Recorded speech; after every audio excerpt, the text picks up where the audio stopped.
The CDC released data from its vSafe program showing how many people reported injuries from the COVID-19 vaccine.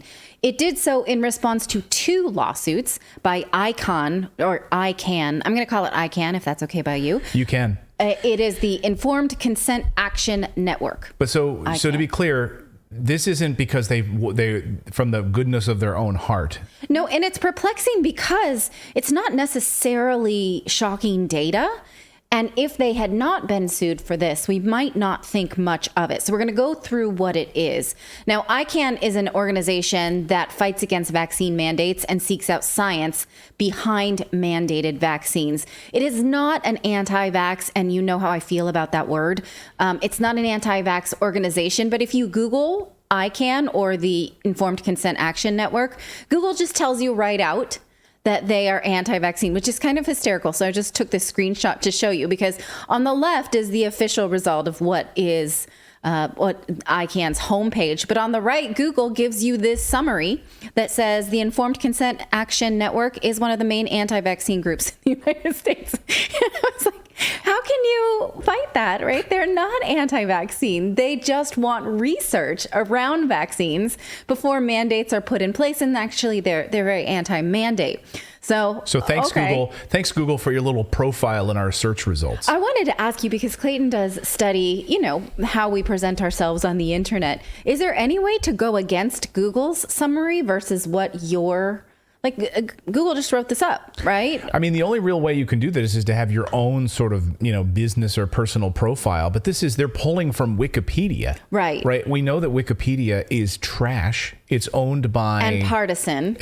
Isn't David run by billionaires? I don't know who runs Wikipedia, but it's a total... I mean, it's run by the deep state, basically. I don't know who the actual... who actually runs it. Anyway, but it's garbage. Yeah. Okay.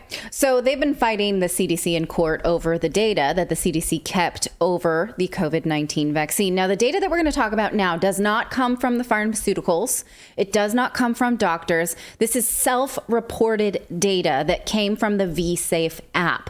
I wonder how many of you, if you did get a vaccine, were told to download this app and said maybe, if you have an adverse response, you can tell us. It didn't seem like they really wanted many responses, because they didn't roll it out as harsh, as hardcore as they did the vaccine itself. But ICAN went after this data, and a judge ordered the CDC to publish this, and they finally did. Now, vSafe was a voluntary app that people could use to report their experiences with the vaccine. So obviously, when people self-select into a study like this or into a data set like this, they're going to, because they've self-selected, be a different type of group. That it's not randomly selected, right? It's not a random trial. This is not a clinical trial. These people have self-selected to report some information. You could, at the time, report for your family or yourself. And again, it was opt-in. So the data set includes 10 million people, which isn't a ton when you consider that nearly 270 million Americans received the vaccine. ICAN has collected this data, and it is available for you to search and filter. We will put the link in the chat below, or I can just tell you it's icandecide.org/v-safe-data. The data, to be honest, is not that scandalous. So you have to think if they had, because all the data that we're finding ourselves seems to be more upsetting and scandalous. But this, they should have just told it to us, and maybe we wouldn't have felt so, hoodwinked. It is a lot of reporting of the same things that people were sharing online about getting the vaccine: is pain, fatigue, headaches, achiness, nausea, chills. But as we've reported many times on this show, the app gave you a finite list of symptoms to choose from. So you could not self-report, say, abnormality with menstruation or myocarditis or any of the other things. Some of the things that, for instance, Eric Clapton, right, who talked about certain inability to feel, paralysis and things like that. This was not an option in this list of symptoms. So you see the way that it's broken down is that most common symptom was pain. Obviously, there's a lot of soreness when you get a vaccine, fatigue, headache, and most of it was fairly mild. And you can see the red here is moderate and severe. Of these 10 million people, 7.7% of BeFafe users had a health event, though, that did require medical attention, including emergency room intervention or hospitalization. And another 25% experienced events that required them to miss school or work for at least one day. Well, who's your daddy said I had paralysis? Yes, but that is it. I mean, and we've reported things like that before. And you remember how terribly people treated Eric Clapton for saying just that. Right. And that is not a listed symptom in here. If you kind of go down, why don't you, because you have, we can take a live link of Clayton's screen. If you click the link here, you can sort of manipulate. Which one?